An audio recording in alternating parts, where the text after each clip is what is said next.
We tend to picture the fall of Rome as fire, barbarians at the gates, and a city sacked in one night of screaming and blood. But that's not what happened.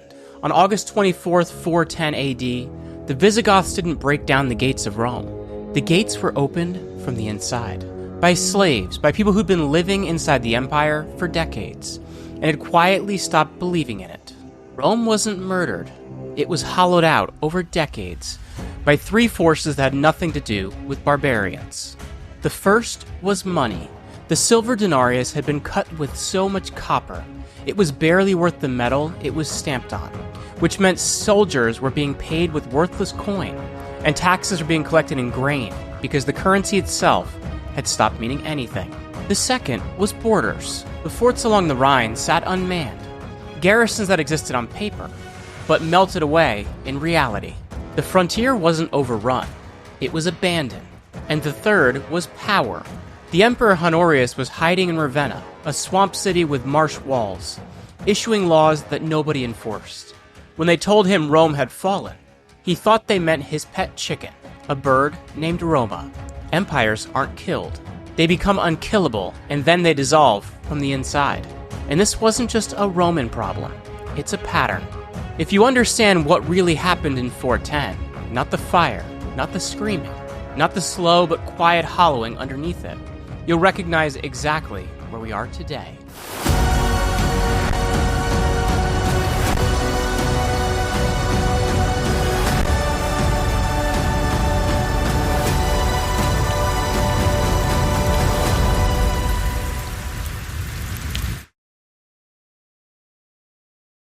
Welcome back to The Roman Pattern.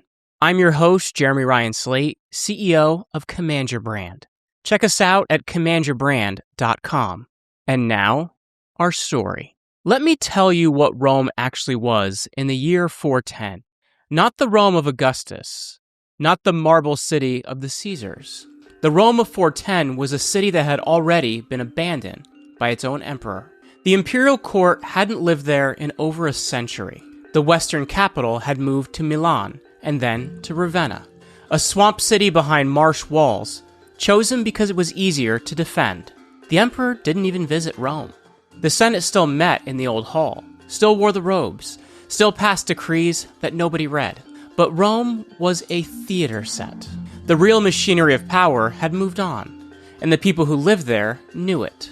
The population had collapsed from over 1 million at its peak down to maybe 400,000, with whole neighborhoods standing empty. The aqueduct still ran, the bath still operated, the games still played in the Colosseum, but the money paying for all of it had stopped making sense. And that is where we have to start. Not with Alaric at the gates, not with the Visigoths, with the coin. Because if you don't understand what happened to Roman money, you can't understand what happened to Roman borders. And if you don't understand the borders, you can't understand the power. The three are a chain, each link pulling the next one apart. By the time Alaric walked into Rome, the Roman currency had been dying for over 200 years. Slowly, invisibly, one emperor after another cutting the silver. In the 2nd century, the denarius was nearly pure, 95% silver. By the year 250, it was down to about 40%. And by 300, it was a thin silver wash over a copper core. By 410, the silver was gone entirely. The state was minting coins that were essentially worthless metal, stamped with the emperor's face. A promise nobody believed anymore. Now, why does that matter for 410? Why does a debased coin matter to a sack? Because the Roman army was paid in coin. And when the coin lost its value, soldiers stopped showing up. Not dramatically and not all at once, but over generations, the legions thinned. A fort that was supposed to hold 500 men held 200, then 100, then just 50, until it was just a building on a hill with no one inside. The Roman state tried to fix this. They raised taxes. They conscripted soldiers. They passed laws making military service hereditary. If your father was a soldier, you were a soldier, whether you wanted to be one or not. And none of it worked because you can't run an empire on laws nobody respects and coins that nobody wants. The tax collectors went out into the provinces demanding payment in gold, and silver, real money, because the state's own currency was garbage. Farmers abandoned their land rather than pay. The tax base shrank, which meant less money for the army, which meant fewer soldiers, which meant the borders couldn't be held. That's the kill chain. The real money dies, the army weakens, the frontier opens. On the last day of December 406 AD, 3.5 years before the sack of Rome, the Rhine River froze. This was the border, the northern edge of the empire. For centuries, the Rhine had been a barrier. Legions on one side, barbarian tribes on the other, a clear line to defend. But by 406, the line was fiction. The forts along the Rhine were empty or close to it. The garrisons had been pulled back, stripped to fight civil wars in Italy, or simply never replaced. The border Rome showed on its maps and in its official decrees didn't match the border on the ground, and everyone on the other side knew it. So when the river froze, tens of thousands of people crossed. Vandals, Suevi, Alans. And this is the part people get wrong. It wasn't an army, and it wasn't an invasion. It was a migration. Whole peoples, men, women, children, livestock, walking along the ice and into the empire. And nobody stopped them, because there was nobody there left to stop them. That's the second link in the chain. The borders didn't fall in some great battle. They dissolved. The money failed, the army thinned, and the frontier became a line on a map that nobody was left to defend. And once the frontier was gone, the people who crossed it didn't leave. They settled inside the empire, formed communities, learned the language, adopted Roman customs. They became, in every practical sense, Roman. Except the Roman state refused to treat them that way. And this is where the story of Alaric begins. Alaric was a Visigoth, but he wasn't some wild barbarian king who'd never seen a Roman city. He'd served in the Roman army. He had fought for Rome against other barbarians, and what he wanted, more than anything, was to be recognized as a legitimate Roman general. He wanted land for people inside the empire, land they would farm, defend, and pay taxes on. He wanted to be part of the Roman system, and the system, it said no. Not because Alaric was unreasonable, not because his demands were impossible, because the Roman state had lost the ability to process reality. The Emperor Honorius sat in Ravenna, his court a maze of bureaucracy and paranoia, and decisions that just weren't made. They were deferred, studied, buried in procedure. Alaric spent years trying to negotiate with Rome. He offered alliances, military service. He asked for food and land. And every time the Roman court stalled, agreed to terms and then broke them, agreed again, then broke them again. Not out of strategy, but out of dysfunction. The machine couldn't make a decision. So Alaric did the one thing left to him and marched on Rome. Honorius was not a monster. He wasn't Caligula. He wasn't Nero. He was something worse, actually terrible. He was irrelevant. Honorius became the emperor at the age of 8. He never led an army, never governed a province, and never made a decision that wasn't filtered through layers of advisors, courtiers, and palace officials who were all more interested in their own survival than the survival of the empire. He lived in Ravenna, a city surrounded by marshes and walls, built to be a fortress, not a capital. The emperor of the Western Roman world was hiding, and when Alaric marched on Rome, Honorius did nothing. He didn't send an army. He didn't negotiate. He didn't even respond.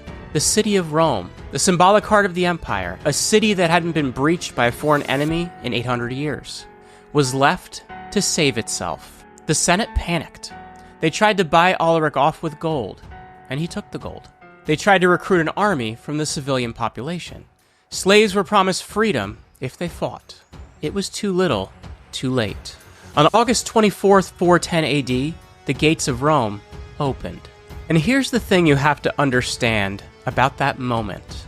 The gates weren't broken down. They were opened from the inside by slaves, by people who had been living under the empire for years and had stopped believing in anything real. The Visigoths didn't storm the walls like a wave of fire and screaming. They walked in. The sack lasted 3 days, and by the standard of ancient warfare, it was restrained. Churches were spared. Alaric gave orders that anyone who took sanctuary in the basilicas of St. Peter and St. Paul was not to be harmed, and thousands of Romans sheltered in those churches and survived. This was not mindless destruction. It was calculated, a demonstration. But the psychological impact was schismatic. The news traveled across the empire and beyond. And in Bethlehem, St. Jerome, the man who translated the Bible into Latin, wept. The city which had taken the whole world, he wrote, was itself taken. He couldn't finish the sentence. He put down his pen and sat in silence. That's the third link in the chain. The money had failed, the borders had dissolved, and now power, that final illusion, had shattered. Because what is imperial power really? It's a story people agree to believe. The emperor protects the empire. The empire protects the city. The city, it's eternal. Rome, the physical city, had not been touched by a foreign enemy in 8 centuries. That was the story. And that was the proof that the system worked. And on August 24th, 410, the story broke. Not because the Visigoths were unstoppable, and not because the walls were weak, because the machinery that was supposed to prevent this, the currency and army and the government, had been failing for decades, and nobody fixed it. Not because they couldn't, because they had lost the ability to actually see it. Here's the part that surprises people. Rome didn't fall in 410. Not really. The Visigoths left after 3 days. The emperor stayed in Ravenna. The Senate kept meeting, and the games continued. The Western Empire limped on for another 66 years. 66 years of pretending, of decrees and ceremonies and titles that meant less and less every passing year. But everyone knew it. Everyone who mattered understood what 410 meant. The machine was failing. Not crashing, failing. Gradually, quietly, the way a roof rots before it collapses. The emperors after Honorius were not saviors. They were caretakers. Men who managed the decline, who wrote laws nobody enforced, minted coins nobody wanted, and commanded armies that existed mostly on paper. So no, the Western Empire didn't die in 410, but the death was scheduled, and the appointment had been made. The date just hadn't arrived yet. Let me walk you through the chain one more time. Not as history this time, but as mechanics. First, the currency dies. The state debases the coin to pay its bills. The coin becomes worthless, and the soldiers won't fight for worthless pay. Taxpayers won't hand over real gold when the state gives them garbage in return. So the tax base collapses, and the army shrinks. Second, the borders dissolve. With fewer soldiers, the frontier can't be held. Garrisons empty out. Forts sit abandoned. And the line between inside and outside becomes a suggestion. People cross, they settle, and they don't leave. The empire loses control of who enters and who doesn't. Third, the power hollows out. The emperor doesn't govern, the court doesn't decide, and the bureaucracy absorbs every crisis, processes it on paper, and does nothing. Laws are written but not enforced, and the titles are granted but carry no authority. The state exists on parchment and ceremony, but on the ground, it has stopped functioning. And then finally someone opens the gates, not because they're evil, not because they hate Rome, but because the system stopped working for them long ago, because they were inside the empire, living there, working there, serving in its army, and the empire refused to see them as part of it. The machine had no way to process their existence, so they stopped believing in the machine. And when enough people stop believing, the machine doesn't work anymore. This wasn't just a Roman problem. This is a pattern. Every empire, every state, every institution that has ever existed faces the same 3 stresses: the money, the borders, and the power. When one cracks, the system absorbs it. When 2 crack, the system strains. And when all 3 crack at the same time, the system doesn't fall. It hollows out. And hollowing is worse than falling, because when something falls, you can see it. You can react. You can rebuild. When something hollows out, it still looks intact from the outside. The ceremonies still happen. The titles still exist. The language of legitimacy still works. But inside, there's nothing. No money that holds value. No borders that mean anything. And no power that anyone respects. Rome didn't die in 410. but the illusion died.